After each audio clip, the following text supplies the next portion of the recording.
There we are, a bit of flamboyant, a bit of an flamboyant introduction there for a very flamboyant man. The art of James Abbott McNeill Whistler. Now, the first thing to note about James Whistler, born in Lowell in Massachusetts in 1834, is that he was painting at a time of the Impressionists and the Pre-Raphaelites, but was largely uninfluenced by either movement.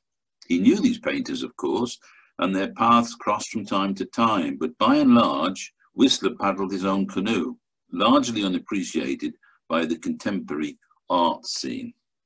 For instance, Manet was born 6 years later, Renoir 7 years later, Monet 2 years earlier than Whistler, Burne-Jones 1 year earlier,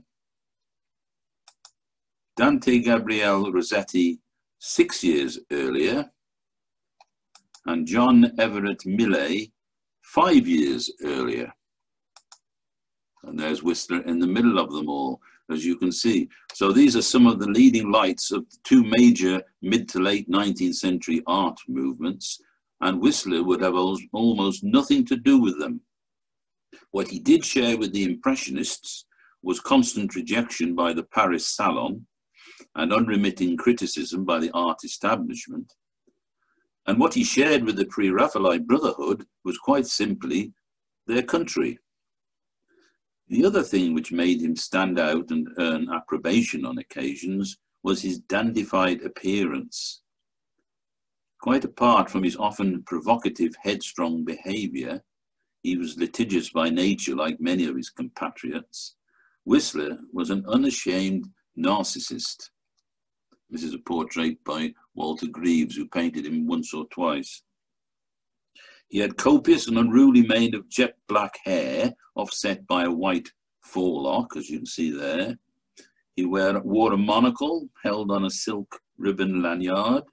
He was good looking, had piercing eyes, and saw himself as something of a buccaneer. Though he lived most of his life in Europe, particularly in London, he never lost his American accent. In fact, he was known to exaggerate it for effect. Women adored him. As an artist, he was particularly drawn to the dreamlike quality of the symbolists. He also shared with them a preference for the design and composition of Japanese prints, defining art as a homage to beauty. In short, Whistler, above all, was an aesthete. Now, his family were of Scottish and Irish descent. His father, George Washington Whistler, was a very successful engineer. Whistler's mother, and we shall come across this painting again later on, and as you know, is more immortalized in oils here, was the engineer's second wife. Her name was Anna Matilda McNeill. Whistler was devoted to her and added her surname to his own. In 1843, the family left the States for Russia so that his father could help build a railway from Moscow to St. Petersburg, or Petrograd as it would have been known then. Young Whistler, in the lap of luxury, surrounded by servants, had a private tutor and took lessons in drawing and in French. Already showing artistic talent, he went on to take classes in the Imperial Academy. It's relevant to note at this stage his older half-sister Deborah was living in London, married to one Francis Haddon, a surgeon, and more importantly, from the point of view of our story today, a skilled engraver. This is important because it was Haddon who taught Whistler how to etch. When Whistler's father died suddenly, the family were forced back to the States, and Whistler became a cadet at West Point. That didn't work out. In 1853, he was rusticated for being academically unsuited. At this point, he chanced on a book which was to change his life forever. It was entitled Scenes from Bohemian Life by Henri Bouget, which described the carefree, exotic life of art students in Paris. Whistler's head was turned, and in 1855, he persuaded his family to allow him to leave Paris with a personal allowance. He immediately dived into the bohemian existence he craved. He wore eccentric clothes, embraced promiscuity, and supplemented his allowance by accepting commissions to copy work in the Louvre. He was never to return to the United States, though he visited London on several occasions to stay with his sister. And as I said, it was where Haddon taught him to etch. So that what we have to remember about Whistler when it comes to talking about his art is that he was a brilliant etcher as well as an accomplished painter. Now, Baudelaire, who became one of his closest friends, said of him, and I quote, "The other day, a young American artist, Mr. Whistler, was showing at the Galerie Martinet a set of etchings representing the banks of the Thames. Wonderful tangles of rigging, yard arms and rope, a hodgepodge of fog, furnaces, and corkscrews of smoke, the profound and intricate poetry of a vast capital." Now this is an etching that he did of the Thames set, and we'll come to this in detail later on, but I just wanted to acquaint you with his etchings at this stage. By the end of his life, he produced 490 etchings, and this is how he did it, without getting too technical about it. He'd heat a copper plate, often of a size he could hold in one hand, which of course meant the prints were invariably small, and apply wax to its surface. He'd then etch into it with steel needles. He also worked in dry point, drawing directly onto the soft copper plate with a needle held in his palm. This way he could etch en plein air, in open air. Back in his studio, the copper plate would be cleaned, warmed and dabbed with black ink. Surface ink would then be wiped off, leaving ink in the etched lines or the dry point burrs. When the plate would be put through a printing press. A set of etchings, limited in number, could be published as one edition, as the Thames set were indeed. But as I said, we'll come on to them, the Thames set, later on. As far as painting was concerned, Whistler shared an enthusiasm for Gustave Courbet's work with Fantin-Latour. In 1857, Fantin-Latour introduced him to the realists, many of whom can be seen in this picture, Hommage to Delacroix. A lot of these figures are unknown. I've just indicated those that you're likely to know. Manet, of course, Baudelaire sitting there on the extreme right, Fantin-Latour, the only one without his jacket on, to give him prominence in the picture.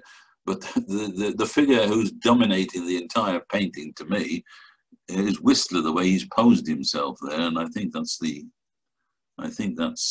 quite deliberate, and half looking back at the painting.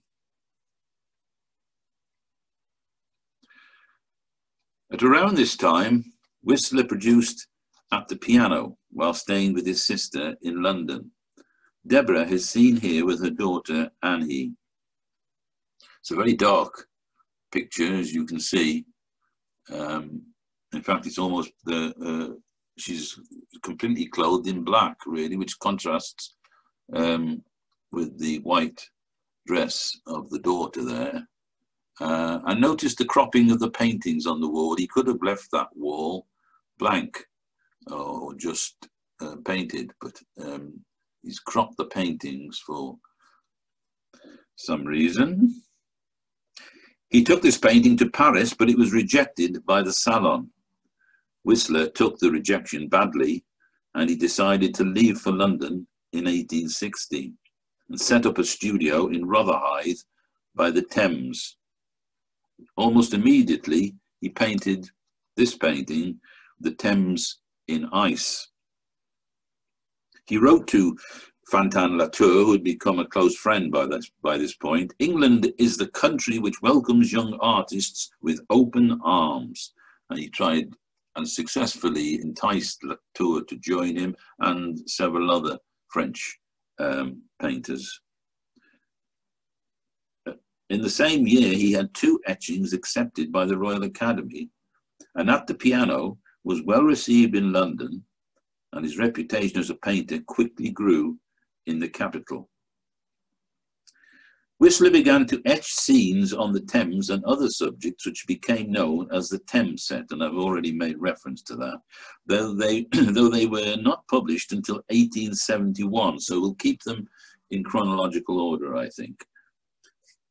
From 1861 to 64, he painted Wapping on Thames, in which his new model, Jo Heffernan, a red-haired Irish beauty, made her first appearance.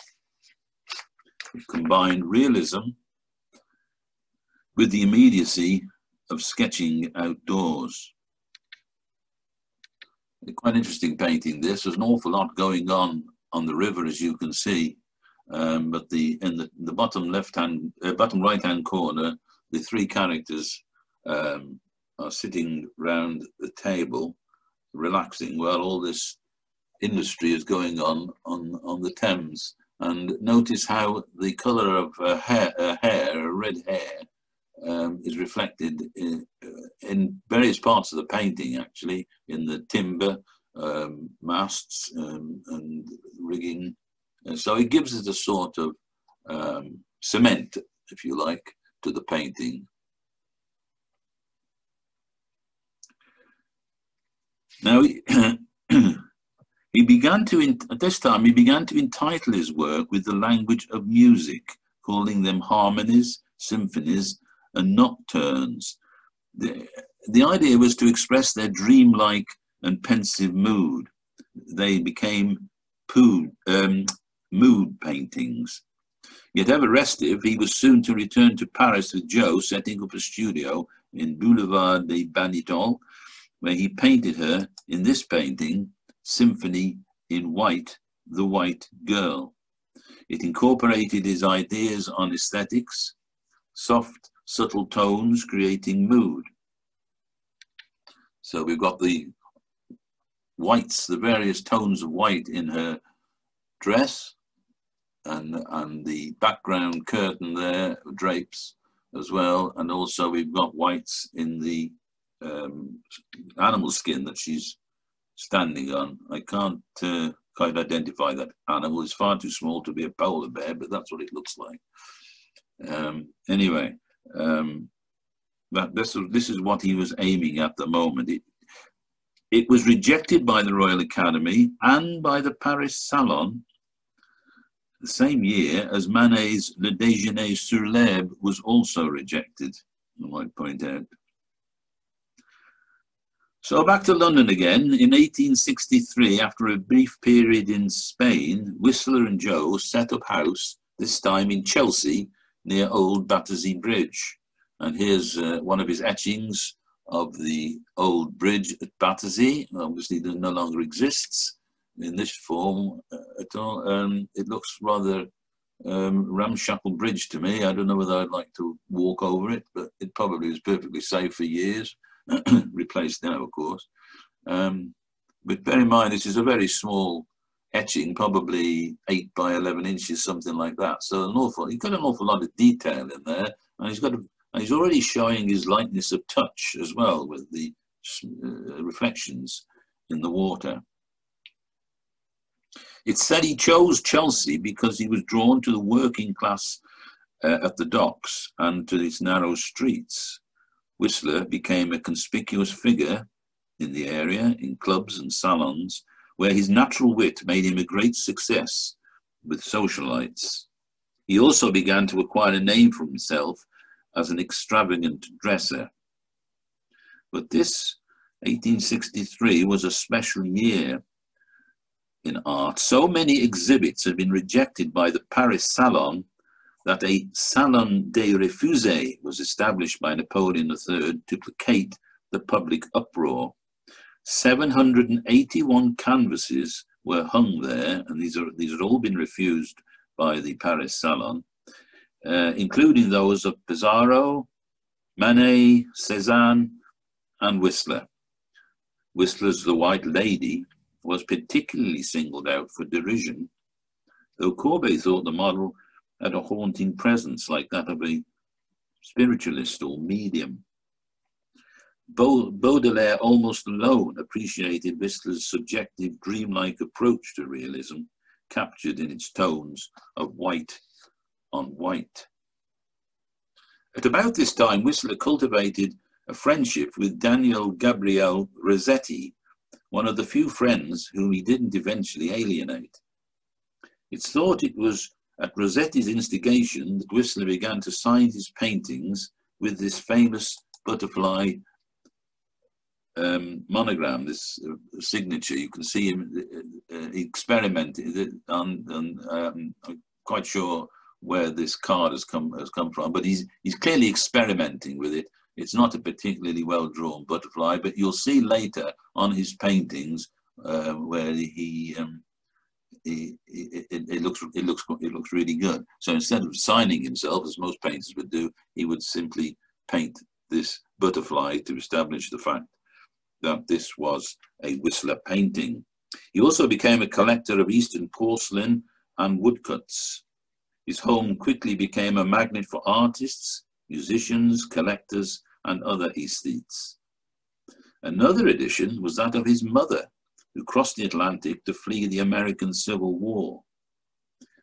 In no time at all, the artist had become a flamboyant public figure.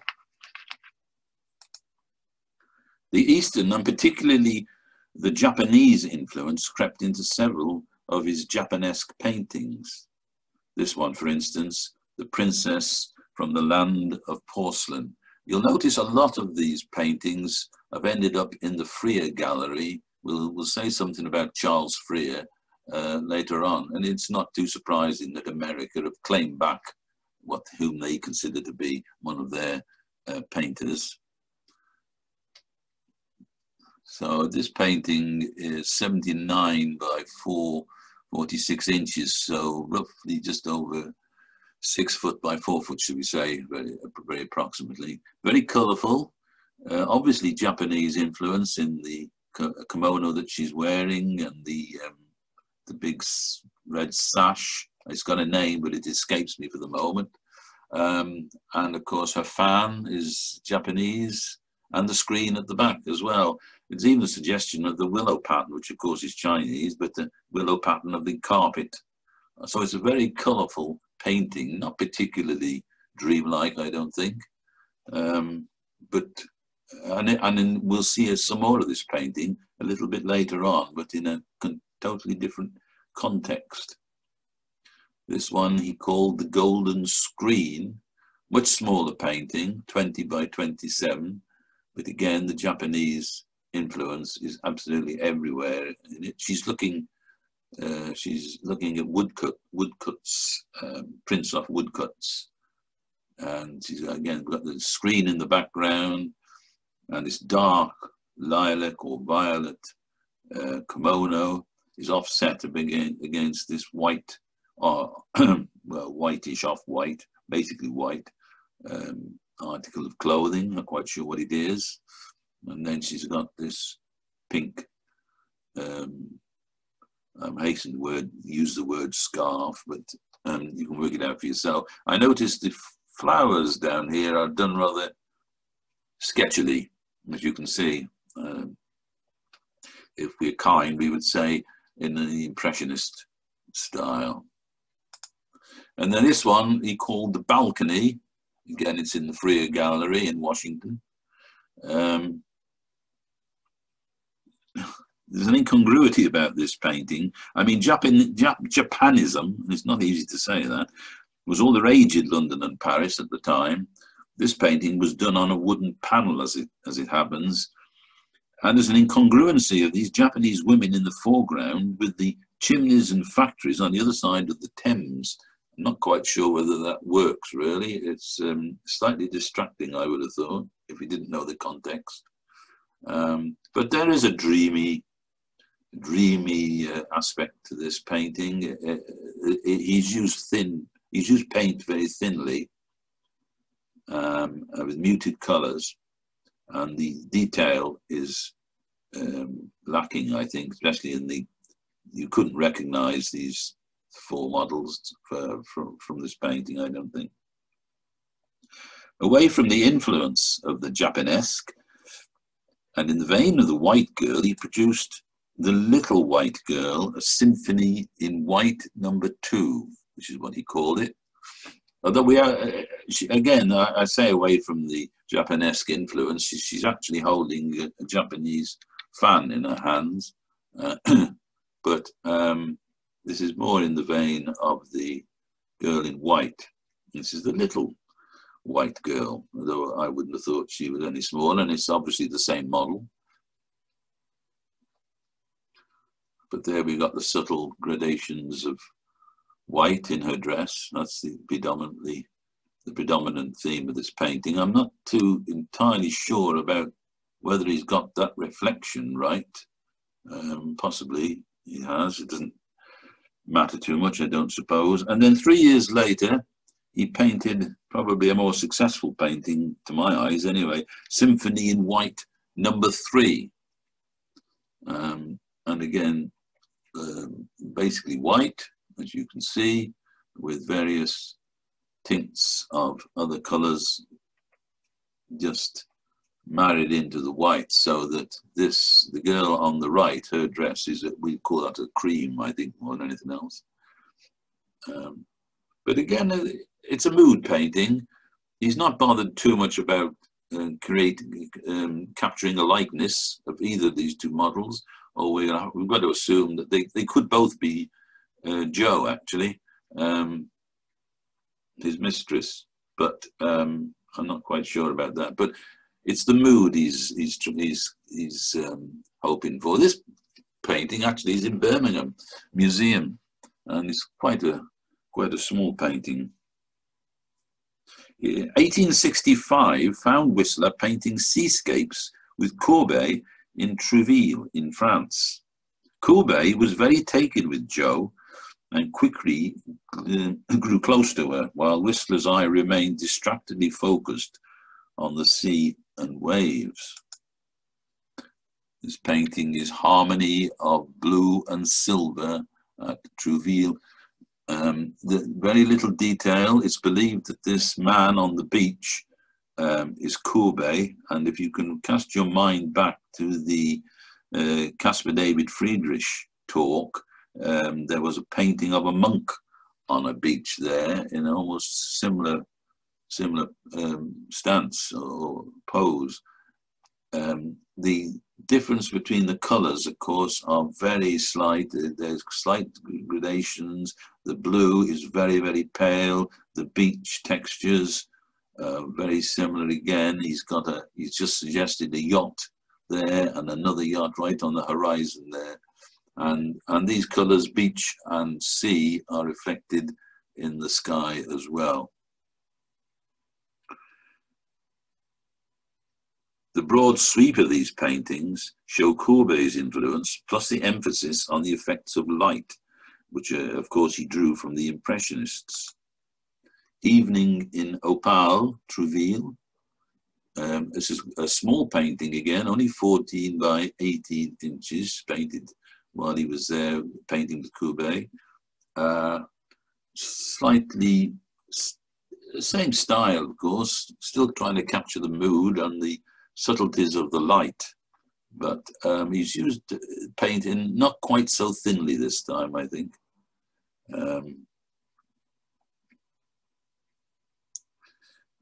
Courbet, of course, painted quite often painted with a palette knife, so he aimed for a more thick impasto effect. Sea and Rain, and again we've got this lone figure which is taken to be Courbet, but I don't know how we know it's Courbet. It's impossible to tell from this angle, but again, as you can see, he's just aiming for tone and mood. It all seems very misty. It's quite a warm painting, despite the fact it's blue, which is traditionally a cold colour. But there's something, because it's such a soft blue, I think he gets away with it. He also painted at this time Chelsea in ice. Again, a small painting, 18 by 24. And again, very muted colours. We've got the other side of the Thames there with the chimneys and the smoke. We've got the smoke from this boat on the Thames. And the only bit of colour you could really say in this painting, I think, is this strange figure here, which is a very dark chrome yellow, I would say, and done very quickly, just 2 or 3 dashes of the paintbrush, and there you have the figure there, and 2 more figures over here. And so he just tried to create the light reflecting on the ice, the Thames, obviously, in part anyway, frozen over. Obviously, this part where the boat is has escaped the freezing conditions. Whistler aimed for the effect of light on water, mist, rain, and veiled sunlight. He had come to reject realism for art based on the bedrock of the natural world, and allowed himself to be governed by its beauty within the thrall of his imagination. Meanwhile, Jo was now posing for Courbet and had become his mistress. Not surprisingly, Whistler took against his treacherous colleague, and Courbet's influence was no more. He broke with Jo and left her in Paris with Courbet. On his return to London, he set up in Lindsay Row. In a letter to Fantin Latour, he wrote, I quote, "Courbet has been disgusting, but it is neither Courbet nor his work that I reject. I still recognize his qualities." What Whistler rejected was a concept, and I'm quoting again now, one had only to open one's eyes and paint whatever one found in front of one. Beautiful nature and the whole caboodle. It is just that this damn realism appealed at once to my painter's vanity. Held securely on leash by a master draftsman, colour is a glorious mistress. But coupled with uncertainty, colour becomes a saucy whore, wasting its talents on whatever it likes as long as it finds them charming. Whistler did not deny the allure of the natural world, but placed its decorative aspect to the forefront. In 1866, he painted, this is a self-portrait, he painted himself in his studio. It's a small painting again, as you can see. This is a style he's adopting now. It's a tone painting again, very thin paint. This is recognizably Whistler, but he's not attempted to create any impression of features. We can just about see his moustache there, and obviously this mane of black hair that he got. And curiously, the mirror is at an angle. I don't know why he's painted at an angle there. And then he's gone for these, again, these very dark chrome yellows, almost yellow ochres, I suppose they are, and reflected in his palette that he's holding there, and the lady here who's standing between the two. Now she looks to be again dressed in Japanese style, and she's certainly holding a Japanese fan there, while there's this languishing lady on the sofa here. With her, he's gone back to white again, a symphony in white. The dresser behind there is a very tall dresser. It's done very quickly and very sketchily, as you can see.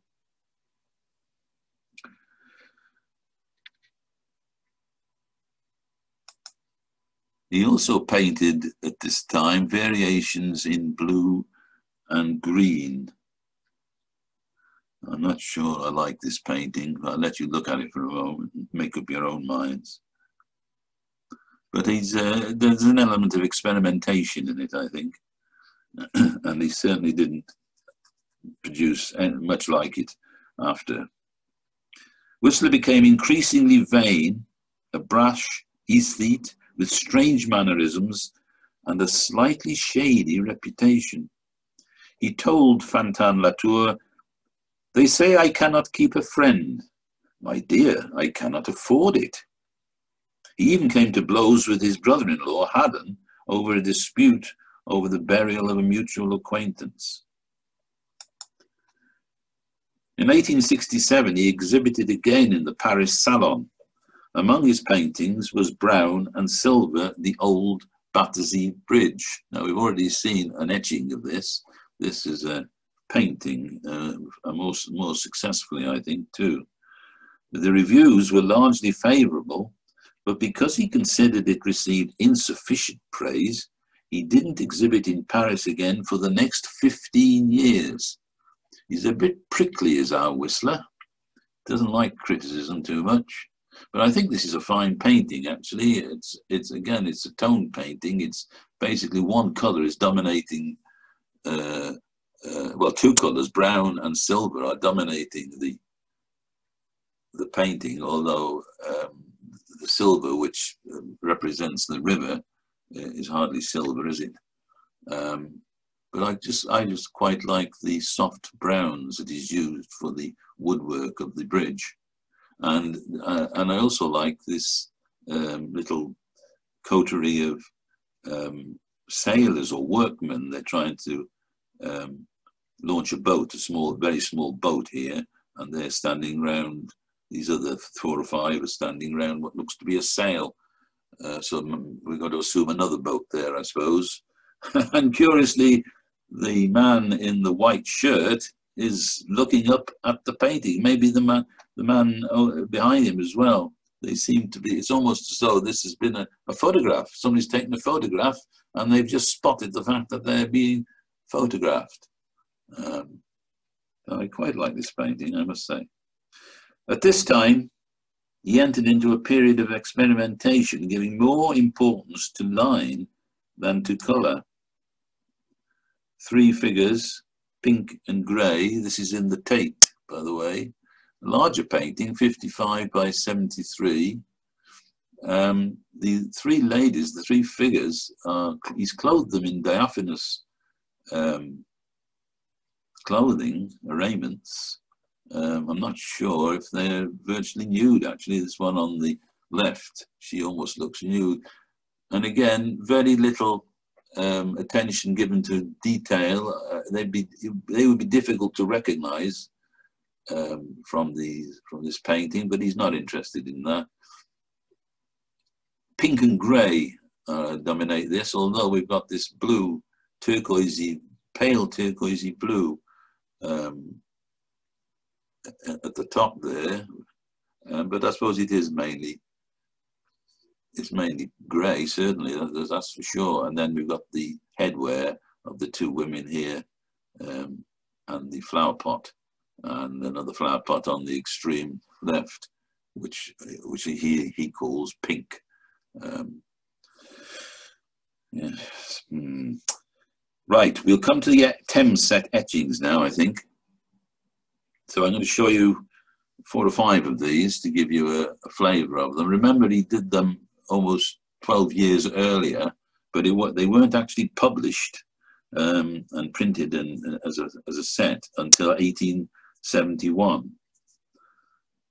But they were very well received, and you've got to bear in mind that these are all small. They're all round about 8 by 11, or even smaller than that, some of them. So this he calls a Thames Warehouse, and there's the warehouse, obviously. A lot of detail, some very, very fine lines to create the masts and the rigging in the background there. He got a very light touch, and his buildings here. Now, you've got to remember, he's doing this outside, holding this copper plate in his hand while he's etching it. Very tricky, I would have thought. Difficult thing to do. This one is called the lime burner, lime burning being an important Victorian occupation. And because you can see straight through this building, you can see the Thames there in the background. This has been likened somewhat to the Dutch 17th century paintings, where you could see through the front door was open, or the front passageway, and you would see all the way to the house to the back as well. But this gentleman is taking his ease just at the moment. What all these ladders and things are and tools are, we've no idea. Well, I've no idea. But it's a bit of a ramshackle place. As you can see, that roof looks a bit unsteady to my mind. But a tremendous amount of detail. Just a little bit of etching in the wall there, just to give a suggestion of brick, maybe. You've got a very, very light touch. And Whistler's actually signed this. That wouldn't be easy on that scale. This one he called Rotherhithe. He's got two characters, probably dockers, sitting in a boat, or maybe it's outside a pub. I don't know. Look at the rigging again, the fine lines that he's created in these rigging, and of course, to get the dark mask, he's got to do an awful lot of very dense hatching, and over on the left here, on the right here, again, a lot of hatch work there in order to create the shadows and the texture of the wood. And then the cloud, of course, is done with a very light hand. So I think we can all appreciate a tremendous amount of skill that's gone into producing this print.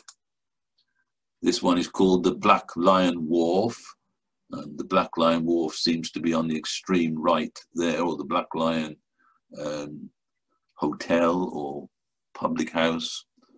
A lot going on the river again here.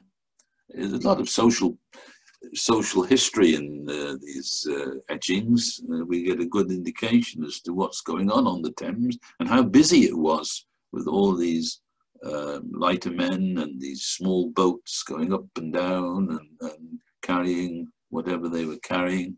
I think there's a quay effect here, and people actually waiting on the quay. And it's only now that I've just noticed that. So it just shows you how much detail there is in these paintings. You can look at them, in these etchings, you can look at them for a long time and still see things you haven't seen before. There's an elaborate balcony over there, for argument's sake. And look at these windows, another balcony up there. Tremendous skill with the etching needle. This one is the Thames Police. And on the extreme right, we can see this tall building with Thames Police. You can just make out Thames Police there. And then we've actually got what would have been called a peeler in those days, with his top hat. They wore these sort of chimney stack hats, didn't they? These policemen in mid Victorian days. So that's their boat, presumably. And they would be the transport police, and they would go up and down the Thames just as they do today. And then the detail of all these warehouses and buildings, and higgledy-piggledy buildings there. I mean, it's such a busy etching. Back to the paintings, he also continued to produce nocturnes, described by one critic as dream landscapes. This one is called Nocturne in Black and Gold, The Falling Rocket. Again, quite a small painting, 2 foot by 1.5 foot. No detail in it whatsoever. There's a suggestion of 3 figures right in the beginning, right in the forefront here, and they're presumably watching the firework display. That's what I take it to be, but it's there's virtually no detail. I mean, one has to think in terms of, one can't help but think in terms of Turner when you see a painting like this. Surely there's some influence from Turner in this painting. And it's very dark as well. So because he made it so dark, and obviously it's at night, he's able to pick out the rocket with just suggesting the flak of the fireworks, really, in the sky. This is another Nocturne, this one in blue and gold, and we're back to old Battersea Bridge. He got quite a lot of mileage out of old Battersea Bridge, but this is a totally different perspective to what we've seen before. He's at river level, really, looking up at the bridge, presumably in a boat himself, looking up at one stanchion of the bridge. It's a very unusual perspective, I think, and I rather like it. It's the blues, the subtle tones of blues work very well, and then he's just touches of gold in the lights at the other side of on the embankment of the river, presumably, well, Battersea, we know it's in Battersea, and he's got some figures going over the bridge as well. It was this one, and by the way, as you probably noticed at the top, this one is in the Tate Modern. It was also a time when he turned his talents towards portrait painting. In 1864, Rossetti had introduced Whistler to a Liverpool shipping magnate by the name of Frederick Leyland. Now, Leyland bought several of his works and gave him large advances on commissions over the next 13 years. So he was very important to Whistler as a patron. This he's called arrangement in black. It's not good. This is the way Whistler works. He's not good enough just to simply say this is a portrait of Frederick Leyland. No, this is an arrangement in black. And of course it is a very, very dark painting, as you can see. But at least in this instance, he's certainly recognizable. None of us know what he actually looked like, but he probably has got a very good likeness there, I would have thought, anyway. And then we come back to Whistler's mother. Now, this painting was never called Whistler's mother. It was always called, as far as Whistler was concerned, arrangement in grey and black. But it is a Whistler's mother, we know that. And this hangs in the Louvre. It measures 57 inches by 64 inches, so it's quite a large painting. The composition of it is quite unusual in so much as he's put this cropped painting right in the right-hand corner there for whatever reason. And we've got a profile of the good lady. Even so, in profile, he managed to capture her thin lips, so she looks like a determined lady that I don't think I would like to cross, actually. And then there's quite a lot of intricate work in the lace of her cuffs and from her hat there. And then we've got, we don't know what this is a picture of. It could be one of Whistler's, I suppose, I don't know. Could even be a Whistler etching, maybe. No, perhaps too big for an etching. And then we got this dark curtain here. So obviously the black is the black that she's wearing. Maybe she's still in mourning, I don't know. And then the grey of the wall, subtle gradations of colour.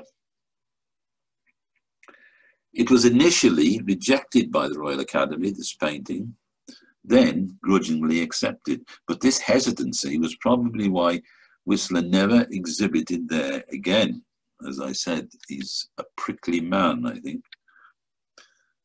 There was also this painting of Thomas Carlisle, the historian, and a very similar pose to his mother. And he called this simply Thomas Carlisle. No arrangement of colour necessarily. 1873, this is quite large, and this one is in Glasgow, and we'll come to why a lot of his work has ended up in Glasgow at the end of the talk. He's definitely gone for a likeness, so I dare say Thomas Carlisle would have been well pleased with that. And here you can see his signature, the butterfly. That's the first time it's made a very clear appearance in one of the paintings that I'm showing to you this morning. but there's very little detail in these paintings. He just gives an indication that there are paintings on the wall, and the paint is applied thinly again. The chair only suggested by quick strokes, really, and it's a curious. Although he's got a very heavy coat on him, and he appears to have his hand on a stick there. There's not much detail in this hand and his left hand, but it's curious how this cape, and I suppose it's a cape, is just draped over his knee, and this rather large, imposing hat precariously balanced on his knee. It almost looks as though it could hardly stay there for more than a couple of seconds, but nonetheless, that is the great historian Thomas Carlisle. And then this painting, Harmony in Grey and Green, of Miss Sicily Alexander. You'll find this one in the Tate too, actually. It took 70 sittings, we're told, or I would say 70 standings in this case. She was the daughter of the banker William Alexander, and Whistler went on to paint her 5 sisters, so that was good business for him. The different shades of grey are subtly harmonized with the black. So, and again, there is the butterfly. I think we got 2 more butterflies up there, but that is his monogram butterfly. And it's delicately painted, greys and greens. Well, you'd be hard pushed to find the greens. They're very subtle greens. They're very, but of course, we've always got to remember that you've got to see the actual painting itself in situ to really appreciate it. All that I can show you is somebody's photographic image of the painting, and then it might have been touched up somehow or other. So you've always got to bear that in mind. Quite a large painting, actually, well over 6 foot long and 3 foot wide. But generally, his work was not admired by the public. His style, representing pure emotion and mood, was dismissed as that of a dandy, and in both Paris and London his work became the butt of constant criticism. These paintings, art for art's sake, depended on colour harmonies and subtle contrasts, and this was largely lost on the British and French public. This painting was of Cremone Gardens. It was a popular leisure gardens in Chelsea, and very typical of his dreamy style. I'll let you just look at that for a moment, because by now you're getting used to this mood, these mood paintings of Whistler's, I'm sure. I don't see the butterfly in this painting anywhere, but it might be there. It's not a particularly big, large painting. In 1874, he held his first one-man show in London, which was well received. But the following year was yet another traumatic year for the artist. He overstepped the mark when commissioned by Leyland's wife, Frederick Leyland, his patron, remember, to restore some leather panels in their town house. He transformed the whole interior into a mock Buddhist temple, which became known as the Peacock Room. Leyland was furious, not so much by the room, but by the insolent way Whistler had behaved. And this episode only served to turn public opinion against the artist. And remember, I said we've seen this painting before in more detail, the Princess from the Land of Porcelain, and there it is, painted again. Well, not painted again, but that's where it's been positioned in this room. Now, in the 1940s, Charles Freer dismantled this entire room, took it across the Atlantic Ocean, and reassembled it in Washington, D.C., where you can visit it today, as you're looking at it now. Then Whistler fell out with Ruskin, who said of this painting, which we've already seen, The Falling Rocket, I never expected to hear a coxcomb ask 200 guineas for flinging a pot of paint in the public's face. Consequent to this outburst, Whistler was unable to sell his paintings and brought a libel case against the renowned art critic. Although the final verdict went in Whistler's favour, there were some hilarious scenes in court, and the general public had been much amused by the spat. The artist was awarded 1 farthing in damages, but saddled with enormous legal costs. Furthermore, he hadn't sold a painting in 2 years, and his debts from the Peacock Room fracas had also risen. In May 1879, Whistler was declared bankrupt. He left London at the end of the summer with his new mistress and model, Maud Franklin, and spent a year in Venice, from where he returned with a number of etchings and paintings of Venetian views. This one, the Lagoon, a Nocturne in blue and gold, mainly in blue.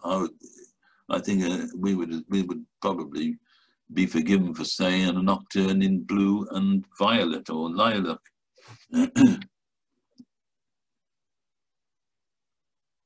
Very small painting again, only 20 by 25.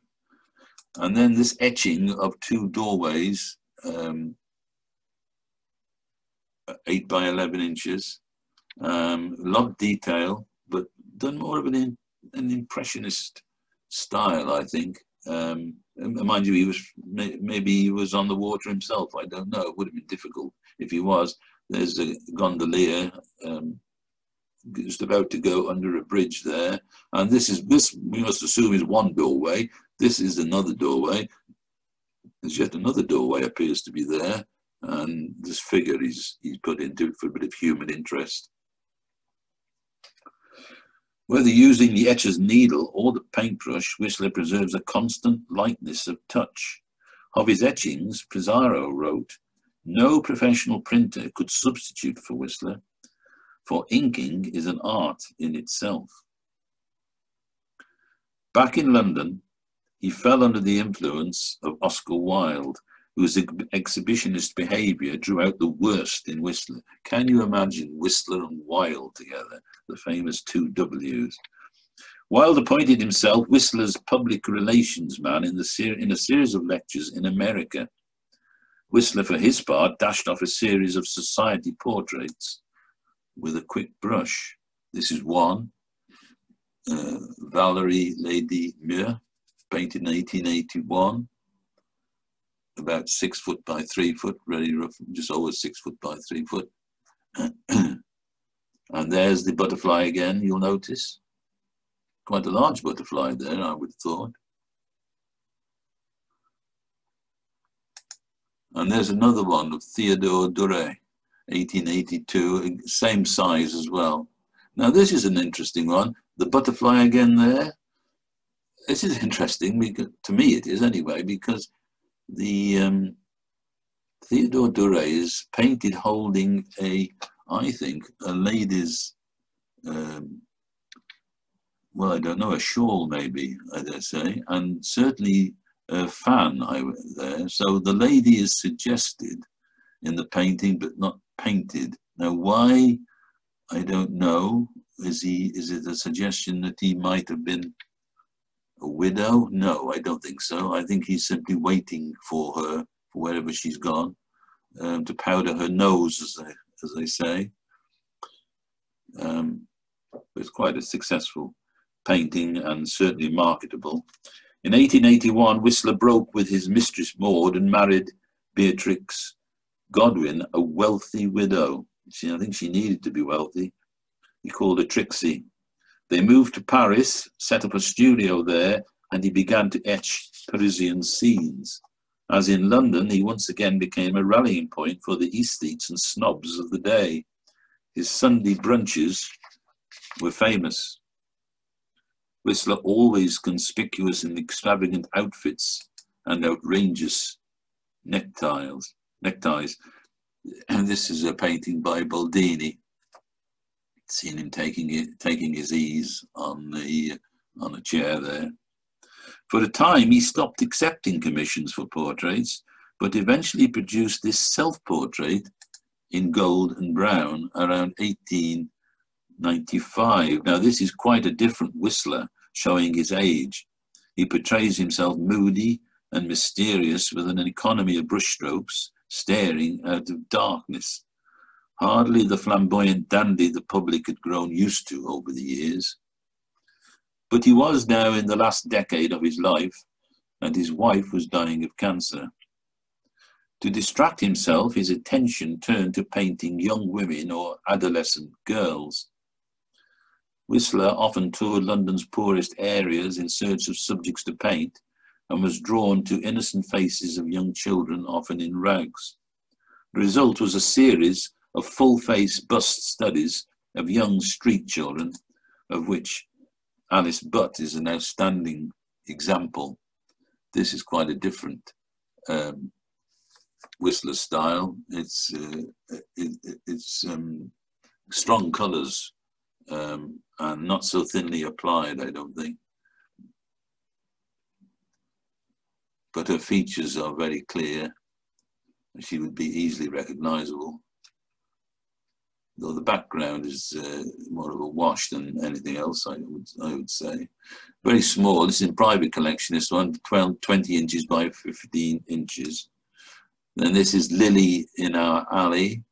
This painting's ended up in Canada, as you can see, 20 by 12 inches. And he's painted her half turned in a chair, looking towards the painter. This one is called The Little Rose of Lyme Regis. So we've got to assume that that's where she was living and that's where he found her. Lyme Regis is a long way from London, so quite how he came to do this one, we don't know. But I think this child, well, this is a child. It's a very young face to my mind. But delicately portrayed again. And this perhaps a more successful painting, Rose and Gold. He's gone back to his harmonies again. Pretty Nellie Brown, he's called this. It's another small one, small painting, and done with a quick brush, almost sketched really. But he's still aiming for these gradations of colour, these subtle tones of muted colours.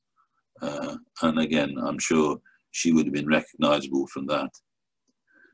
He became increasingly bad-tempered, attacking one critic or another for some imagined slight, and was in danger of ending his life friendless. Yet, there was no other artist living at the turn of the century whose fame was such that his work fetched enormous prices, especially in the States, which is where most of it has ended up. His chief patron at the time was Charles Freer, which is why much of Whistler's work is now in the Freer Gallery in Washington, D.C. Whistler's wife Trixie died in 1896, but he kept himself busy by travelling and with almost addictive litigation. Whistler himself died in 1903 in London at the height of his fame. And there is a photograph of his hearse, not surprisingly, a rather flamboyant hearse, lots of flowers all around, and the general public. There are other photographs that show that a lot of people turned out to watch his funeral procession. This is obviously in Chain Walk in Chelsea. Apart from the Freer Gallery in Washington, the University of Glasgow houses a huge collection of Whistler's work. Most of his etchings are there, some paintings, and many of his paintings and correspondence and ephemera like that. The reason being, Whistler bequeathed his estate to his ward, Rosalind Phillip, a sister of his late wife. She, in turn, bequeathed the collection to the University of Glasgow in 1935, and more again in 1958, towards the end of her own life. where there are catalogues, press cuttings, photographs, books, and all sorts of memorabilia. The archive is housed in the Special Collections Department of the University Library, should you ever find yourself in Glasgow, where we can all travel freely now, can't we?